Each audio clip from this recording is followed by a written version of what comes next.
Doctor साहब, सबसे पहले जो दौरे हाज़िर में एक फ़िनोमेना है मोबाइल का। मोबाइल का बहुत ज़्यादा और गैर ज़रूरी इस्तेमाल और फिर उसके साथ हैंड फ्री का इस्तेमाल। इस हवाले से आपसे एक सवाल मैं रोल करना चाहता हूँ कि इस हैंड फ्री और मोबाइल के ज़्यादा इस्तेमाल से क्या आपका जो कान का पर्दा है, जिसे ईयर ड्रम बोलते हैं, उसको नुकसान पहुँच सकता है? ये आपने दौरे हाज़िर के हवाले से बहुत अच्छा सवाल किया। जी। तो जो हम मोबाइल के इस्तेमाल में हुँ, एक्सेसिव यूज़ करते हैं इसका, तो वो यकीनन नुकसानदेह है।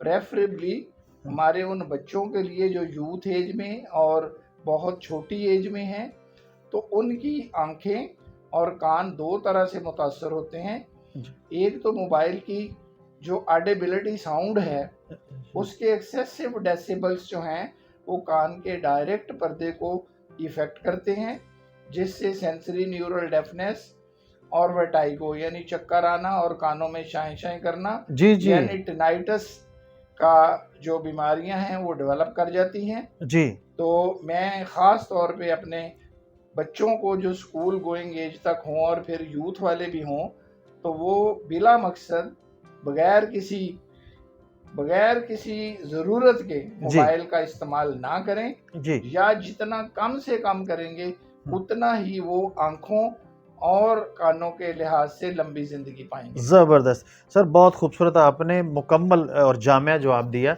और इस हवाले से लोग अब ज़ाहिर है इसको गाइडलाइन तसव्वुर करते हुए मेरा ख़्याल है कि गैर ज़रूरी इस्तेमाल जो है हैंड फ्री का, उससे इज्तनाब करेंगे। सर, दूसरा सवाल ये है, सुना ये है, मिथ ये है, नॉलेज में ये बात आई है कि जो इंसान के सुनने की हिस्स है, ये माँ के पेट से ही उसे नसीब हो जाती है और इसका इस्तेमाल शुरू हो जाता है। जिस वजह से जो सुनने की हिस्स है या कुव्वत समात है, इंसान की सबसे पहले उम्र के साथ-साथ ये मादूम होती है। क्या ये सच है? ये आपका जो मिथ नहीं है, हुँ। बिल्कुल एक साइंसी हकीकत है जी। कि कान के सुनने की जो हिस्स है वो भी हमारे नर्वस सिस्टम का एक हिस्सा है।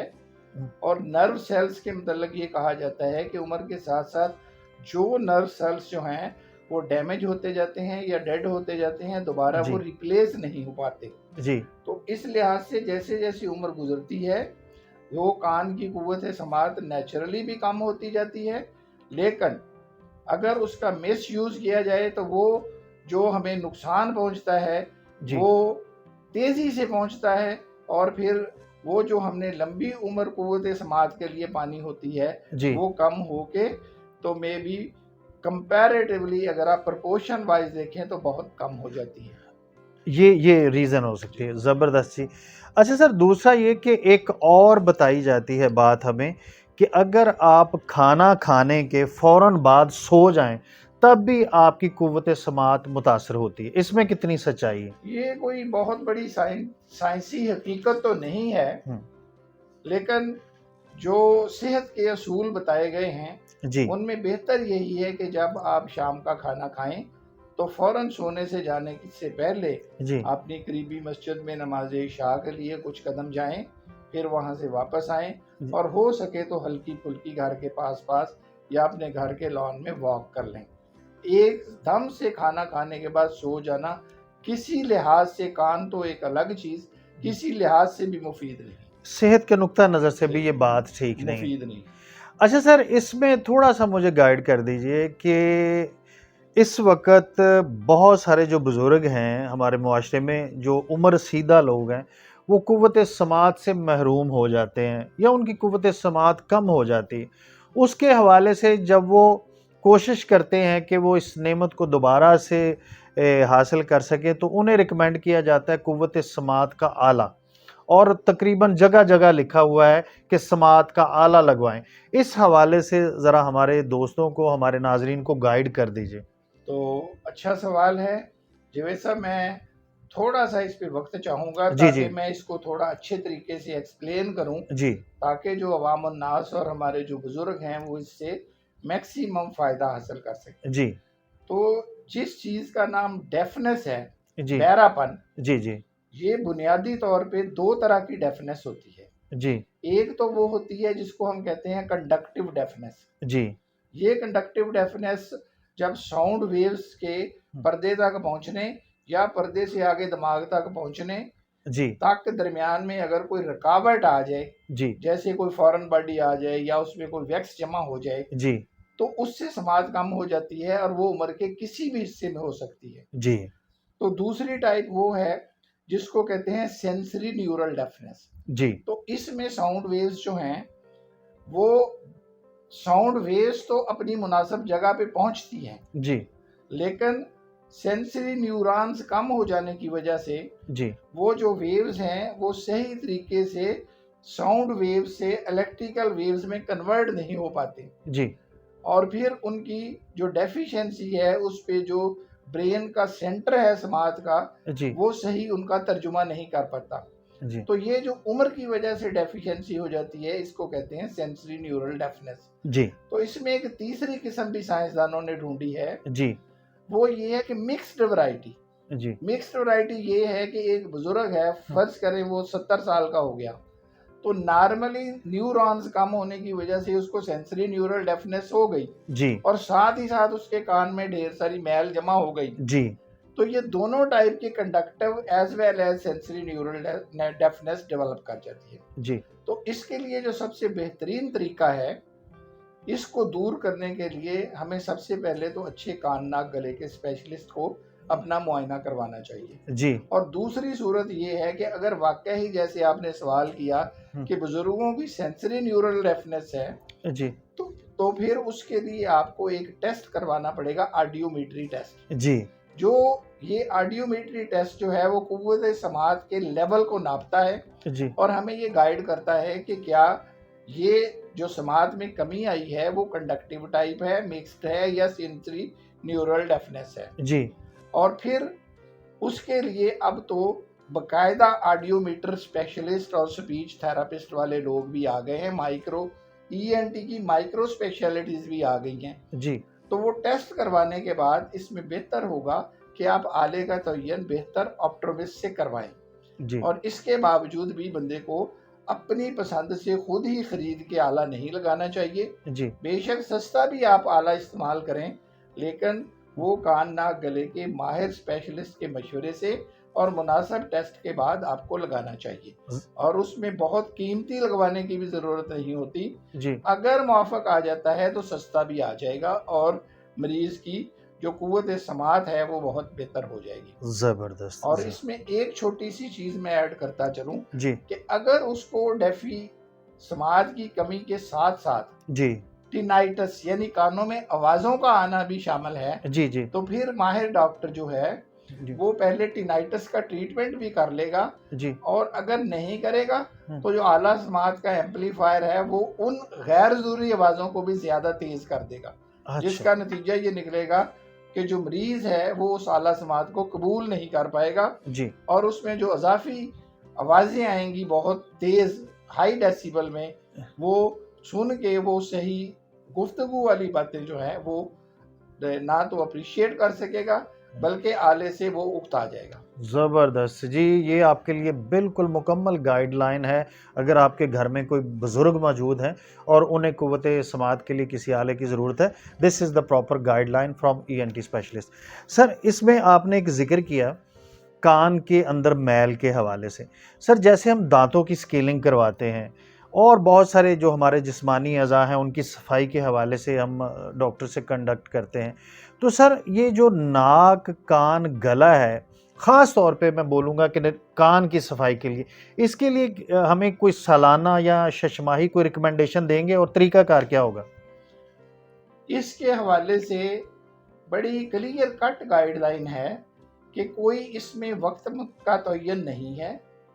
जो वैक्स है जिसको आप मैल कहते हैं वो कान में नेचुरली थोड़ी बहुत पैदा होती रहती है जी, और वो एक तरह का वोलाटाइल आयल होता है जो साथ साथ इवेपोरेट भी होता रहता है, जी, और उसकी एंटीबैक्टीरियल एक्टिविटी होती है जिससे कि कान के पर्दे के पास पास और एक्सटर्नल ईयर में जो बैक्टीरियाज हैं उनको वो एनगल्फ भी कर लेता है।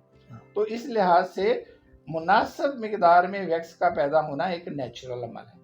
लेकिन अगर वो ज़रूरत से ज़्यादा पैदा हो और वो जमा हो जाए और हार्ड हो जाए और वो कंडक्टिव डेफनेस का सबब बनना शुरू हो जाए, तो फिर उसका तरीका ये है कि आप माहिर डॉक्टर को दिखाएं।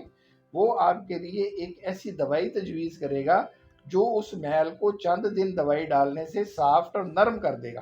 तो पुराने ज़माने में जो लोग थे वो कान को पानी के बड़ी सिरिंज के साथ धोया करते थे। जी, आजकल वो तरीका ऑब्सलीट हो गया है, लोगों ने तर्क कर दिया है। जी, अब स्पेशलिस्ट डॉक्टरों के पास सक्शन मशीन्स आ गई हैं जिसके साथ वो मुनासिब नोज़ल लगा के तो वो सक्शन करके बंदे को क्लियर डीवैक्स कर देते हैं जी। और समात 100% वापस आ जाती ज़बरदस्त। सर ये आपने बड़ा इम्पोर्टेंट नुक्ता उठाया। ये ज़रा बताइएगा कि पुराने ज़माने में और अभी भी स्टिल 3 चीज़ें जो मुआशरे में इंतहाई ख़तरनाक हैं कान के हवाले से। पहली बात तो ये कि जब छोटे बच्चे बेचारे को किसी तकलीफ़ की वजह से रोना पड़ता था, तो घर में जो हमारी दादी अम्मा या कोई बूढ़ा शख़्स था वो लहसुन की तुरी को जला के तो उसके कान में डाल देते थे सरसों का तेल। या किसी बड़े के कान में अगर कोई ऐसे आवाज़ आ रही है तो वो कोई भी चीज़ लेके ख़ास तौर पर माचिस की तीली लेके या सर को लगाने वाली सुई या किसी चाबी से कान की सफाई करते थे। तो सर क्वैक्स भी मौजूद हैं जो कान की सफाई का दावा करते हैं। तो इस हवाले से ज़रा हमारे जो देखने वाले हैं उनको मुतनब्बे करें कि ये कितना ख़तरनाक अमल है। जावेद साहब, ये आपने हमारे माशरे के लिहाज से बहुत ही अच्छा सवाल किया। जी, और इसमें पहली बात शर्तन ये है कि आपको कोई भी तकलीफ हो, आपको कान में कोई चीज़ भी फेरनी नहीं चाहिए। जी, दूसरी बात ये है कि वो जो पुराने ज़माने में जब बहुत ज़्यादा एडवांस इलाज नहीं होते थे, तो लोगों ने अपनी मर्ज़ी से मिथ और टैबूज़ मुकर्रर कर लिए थे। जी, जी, तो उनके हवाले से वो इस तरह की एक्टिविटीज़ करते थे। अभी भी शायद कुछ लोग करते होंगे अपनी जहालत की वजह से। जी, लेकिन मैं आपको सही बात बताऊं कि एक तो अगर आप समझते हैं कि कान में कुछ मैल या कोई चीज़ पड़ गई है तो आप खुद से किसी भी तरीके से उसको निकालने की कोशिश ना करें। जी, तो बेहतर होगा कि उस सिलसिले में आप जो माहिर डॉक्टर है, जो इस काम के लिए बनाया गया है, उसकी एक्सपर्टीज से फ़ायदा उठाएं।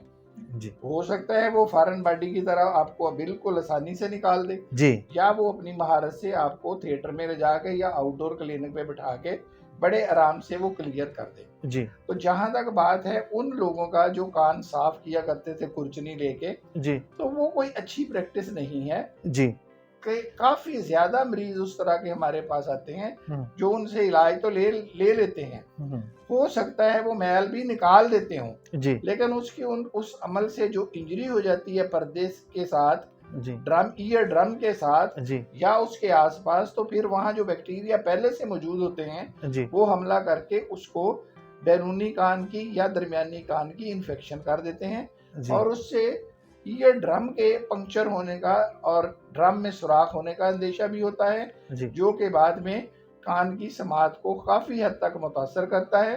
हुँ, और अगर वो डिजीज़ पर्दा फटने के बाद क्रॉनिक सपोरेटिव ओटाइटिस मीडिया यानी क्रॉनिक कान की जो इन्फेक्शन है उसमें उसमें कन्वर्ट कन्वर्ट हो जाए, हुँ, तो वो फिर देर पा तकलीफ और देर पा ना हटने के अलावा जी, तरह तरह की कॉम्प्लिकेशन का इंसान को शिकार कर देती है। तो मेरा इसमें मशवरा ये होगा कि इस तरह के जदीद दौर में इस तरह के टैबूज बिल्कुल हमें तर्क कर देने चाहिए, ज़बरदस्त। हुँ, क्योंकि ये किसी लिहाज से भी इंसानी हुँ, सेहत के हक में नहीं है। हुँ, और जो आपने लहसुन की हुँ, जला के डालने की बात की है, जी, तो वो बहुत ही डेंजरस है। जी, लहसुन के अपने वोलाटाइल्स जो हैं, ऑयल्स जो हैं, जी, वो जब कान के अंदर जब वो एक्सक्रीट करेगी लहसुन की तुरी, जी, तो वो वहाँ बहुत ज़्यादा सीवियर किस्म की एलर्जी और इन्फेक्शन कर देते हैं। और हुँ, मेरे पास ऐसी एग्जांपल्स हैं जी, जिन्होंने ये प्रैक्टिस की और फिर उनका कान बहुत शदीद एक्यूट ओटाइटिस एक्सटर्ना हुँ, और सूजना हुँ, और कान का बंद होने का शिकार हो गया, जो बाद में बड़ी मुश्किल से इलाज होता है। जी, ज़बरदस्त।